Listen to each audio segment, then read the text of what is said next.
You're listening to CFRC 101.9 FM, broadcasting from Kingston, Ontario since 1922. Find and follow us on Instagram at CFRC Music. Coming up on this special community takeover of our airwaves, we're talking to Ying Zhang, Artistic Director of Harmonaire Musique. Harmonaire Musique is a federally registered Canadian nonprofit organization dedicated to integrating classical music into contemporary cultural life and creating meaningful opportunities for emerging artists. Through original concert projects, they connect new artistic voices with audiences in ways that are relevant, accessible, and artistically rigorous. From August 5th to 18th, they are presenting the Cataraqui Chamber Music Festival, a summer festival of classical music and Indigenous culture at the Spire in Kingston. Thank you so much for meeting with me. I know you're in the middle of a very busy time right now, so I appreciate it. If I could have you introduce yourself and then tell us a little bit about what is Harmonaire Musique. Yeah, sure. So my name is Ying Zhang, and I work as artistic director at Harmonaire Musique. We are doing the Cataraqui Chamber Music Festival this year in Kingston, Ontario. And the festival runs from August 5 to 18, and we wrapped up on 19th. And for this year's festival, we are doing 6 classical music concerts plus 1 Indigenous music workshop and also an Indigenous culture curator. So myself, that I'm currently mostly living in Montreal, and I did my studies at McGill in Canada for piano performance. And before that, I was in the United States and China doing my middle school, undergraduate, in a few different conservatories. Okay. And I'm curious, I know that, as you mentioned, this is based out of Montreal. What was the inspiration behind having the Chamber Music Festival here in Kingston? So yeah, we're based in Montreal and we are planning for expansion and we are planning for this festival.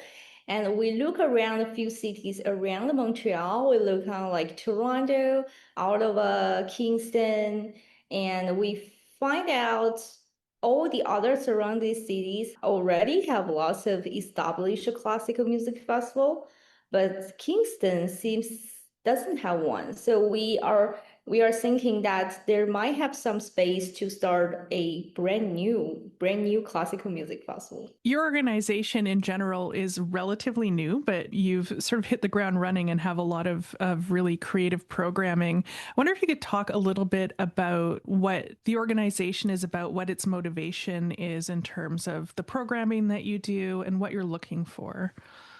Sure. So our mission is to make classical more close to people, and we are specific promoting younger emerging musicians and provide this platform for them to perform and to communicate with real audience. And this year we are doing 3 projects. One of it is in Kingston, this festival. The other one is named the Blue Lounge Concert Series in Montreal. We are running 2 chamber music concerts, and we done one this March, and the next one is expected in November. And we are also doing a concert national series, kind of like doing small tours to a few different cities. And we've been to Ottawa this June, and we have 2 more cities to visit, Halifax and Vancouver this September. And is it chamber music at each of the different festivals that you are presenting or the different showcases that you're doing? Most of them are chamber music, but we also do lots of solo performance. We involve solo violin, solo piano in each of the project. But in the concert series in Montreal, we're mostly doing piano, soprano, kind of duo, and piano violin, that duo as well. One thing we could ask is, what is chamber music? What defines chamber music in the broader classical music sense? Yeah, so basically from duo, like when they're involved more than one performer playing together, like 2 people, 3 people, 4 people, it's all counted as chamber. And it's a great way to like musicians communicate together. And as you mentioned at the start, we're in the middle now of the festival here in Kingston, but there's still quite a number of days left to go. How has it been going so far? Yeah, the opening night I did with soprano Mackenzie, who was a soprano living in Toronto. And we done a program which is a very challenging program. And I feel audiences are very much like those pieces. I'm very, very glad for that. And the second concert I did with celloist Song Hui Li and flutist Terry Lin. We done lots of contemporary piece and also the very famous Brahms cello sonata number 1, the E minor. And for the third concert, I just got it done yesterday. So I play solo piano for Schumann Piano Sonata number 1, 30 minutes long for movements sonata. And we also have another violinist coming from Seoul, South Korea, and named Jake Dong Yangshin. And he plays 5 pieces from Bach to some of his contemporary works, and also included some of the famous Paganini. And for today, we have a concert at 2 p.m. Just a note for listeners that this conversation was recorded on Tuesday, so I'm sorry to say that when Ying is mentioning today, unfortunately, it meant yesterday, the day before this is airing. It's a concert 4. We have 2 violins and 2 violins both from Toronto. The current assistant concertmaster at Toronto Symphony, Lou Lee, and CBC 30 under 30 young violinist David Bake. And they are doing Prokofiev, Isai, those wonderful 2 violin works. And after that, this evening at 7 p.m., we are doing an Indigenous music workshop. We have Robert Spay coming from McGill University, and here doing 2 hours long, which is free of admission and open to public, no tickets required, and will be included like drumming, singing, and Indigenous dancing, and a little bit about storytelling. For the last 2 concerts, that will be on 14th and 18th. We will have a young soprano, Ariana Cosette from Toronto. It's the Lamini Lumini from Canadian Opera Company Ensemble Studio that's joining for a hour-long concert at 7 p.m. on 14th with me. And we also have the closing night having violinist Song Ha Choi coming from Berlin, Germany, and to play Brahms Violin Sonata number 1. So you're not only the artistic director, you are also very involved. As you mentioned, you are participating in a lot of this festival as well. What is it like to have the opportunity to work with these, as you say, mostly young artists, but literally from around the world performing these pieces? Yeah, we thought putting people together to perform is a good way for learning each other. And it's also a benefit for career development for young musicians. As classical music is very small groups of people, almost everyone knows each other. So once they have performed together, this kind of affections. Violinist will learn some from piano, pianists will learn some from celloist. It's like it's even though it's a different instrument, but there are lots of kind of same things.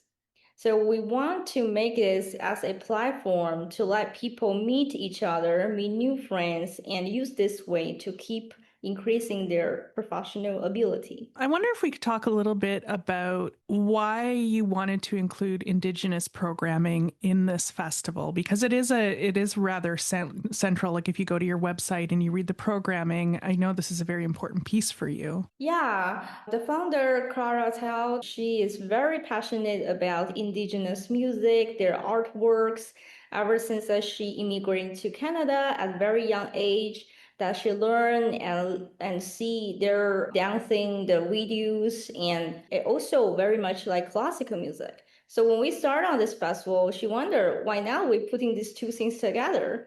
Both are great forms of music and arts, and we really want to use this festival to let more people in the community near Kingston to feel about the beauty of those Indigenous works, Indigenous arts. And there's an art display, I believe, that goes along with this as well. I saw some pictures, I think, on your social media. Yeah. Yeah, exactly. We are doing small kind of exhibition named Indigenous Culture Corridor, and that is currently set up at the Spire on entrance. That there are some contents and artworks provided by Robert Spade, and that is basically about we want to use the way of painting to talk about the stories and histories behind of those paintings to let people just walk around and see and read those stories to know more about indigenous culture in locally in this land. And you mentioned this component of it is open throughout the festival and that's free for people to come and take a look at. Yeah, exactly. No ticket required from August 5 to the morning of 19th, and we wrap it up in the afternoon. So everyone can come and look at it's very beautiful artworks. I really, really enjoying like all these things that Robert Spade created for us this year. If people want to find out about the programming, as we say, we're in the midst of the festival right now, can you share your social media, your website, how people can find out about tickets?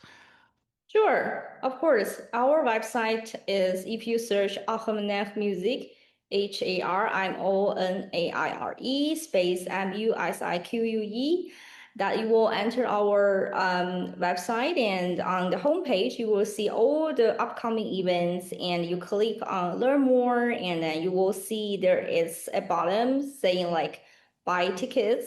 So once you buy tickets and you will receive an email for your tickets, just bring the tickets and come in. For Indigenous workshop, that is no tickets required, so people just can come August 11th at 7 p.m. at the Spire. So I'm assuming there are still tickets available for the upcoming programming. So again, a reminder to listeners, if you missed some of the programming, there's still lots to come. If people want to support what you're doing in other ways, I know that you're based out of Montreal, but you're hoping that this is something that continues to happen. So are there ways people can donate or volunteer or otherwise support the programming that you're doing? Sure. We do have a web page on our website, and that is under support on the menu, and you can click on donate. You can make online donations, or if you want to sign up through the phone, you can always call us or email us at contact@harmonairemusique.ca, and our staff would be very happy to assist you on donations.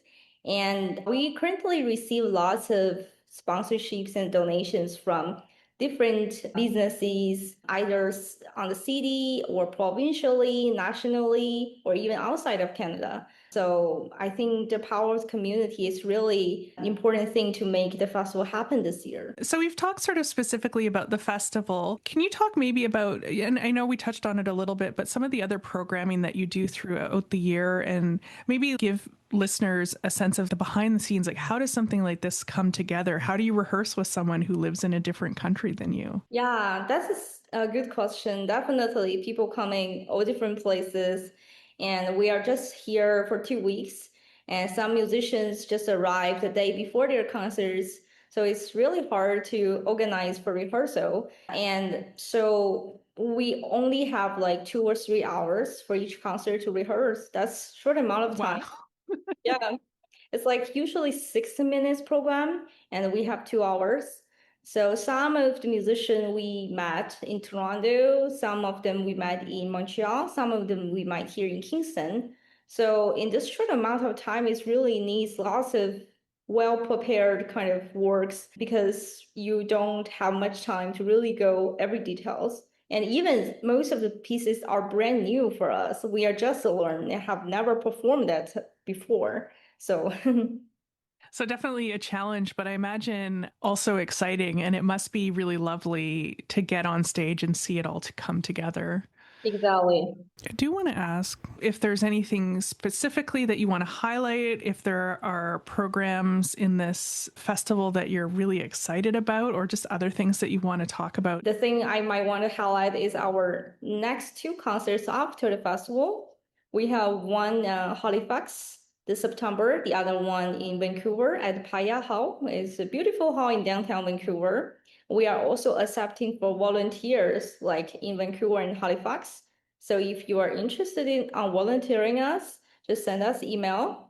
Or we are expected to open for tickets for these two concerts in the coming couple of weeks. That will be something exciting because we have two of the local musicians. The Vancouver show, we have violinist Javon Bun joining from Vancouver Symphony. It's very good violinist and will perform some contemporary works from North American composer like Vivian Fong and some Isai as well. And I'm also doing another concert in Halifax with Roman, also a student, a former student at McGill. And so we are doing half the program together, half a program of solo, violin, solo piano, or playing Brahms, violin sonata. Again, they're in Halifax. I don't think I realized that chamber music is as broad as it is. So it does really allow you to explore widely, as you say, from different styles of classical music up to contemporary music. What's the most contemporary piece that you're performing here in Kingston? Yeah, so for the first concert, we did some of Alban Bay and of course Messiaen. Their music are always very fascinating. And for second program, I think the flutist and cello did La Bourse. And for today, we have some Prokofiev two violin sonata, which is very famous one. And almost all the violinists have performed that, is being widely performed. And for the concert yesterday, the violinist did a Yisang Yun commission work for the competition. That's nice work, and I like that very much. And for the concert four, I think we are doing most of the stuff like non-contemporary. And for the last concert, Songhua Choi are going to play, I think one of the pieces, it's a contemporary, little jazzy music style. Okay, so if people are listening and they maybe want some variety, if they want to explore artists, maybe, I mean, Prokofiev, obviously, someone they've heard of before, but some they may not have. So it could be an exciting opportunity for people to discover new favorites. Do you perform outside of being artistic director of Harmonaire Musique? I also have a concert in Montreal with the violinist who are performing today, David Bake. And we are doing planning for Brahms three violin sonatas, which is a big program for all violin sonatas composed by Brahms. It's a long program and very excited for doing that. It's first time I plan for playing all three together. I've like only performed number three, like one sonata each time, but this time we are planning to play all of the Brahms violin sonatas. That's exciting. So people have, if they're listening from outside of Kingston, there are lots of exciting opportunities around Canada, really, to get a chance to hear you. So on your website, as you've mentioned, there are listings for the programs here in Kingston and information on your upcoming performances in Halifax and in Vancouver. Do you have a newsletter if people want to keep an eye out, for example, for next year's Chamber Festival here in Kingston? Yeah, of course. We do have our website on homepage in the left corner. There's like join the newsletter, and you can sign up for that. And we also do Instagram a lot, and so people who are super fans of Instagram can always follow us. And we do send updates of everything there, and also Facebook. And as a reminder for listeners, that is Harmonaire Musique.ca, HarmonairMusique.ca, and also Harmonaire Musique on Instagram and Harmonaire-Musique on Facebook. It sounds like a beautiful festival. I'm glad to hear it's going well. The Spire is such a gorgeous space for performing in and for the audience as well. Anything else that you wanted to mention before we wrap up today?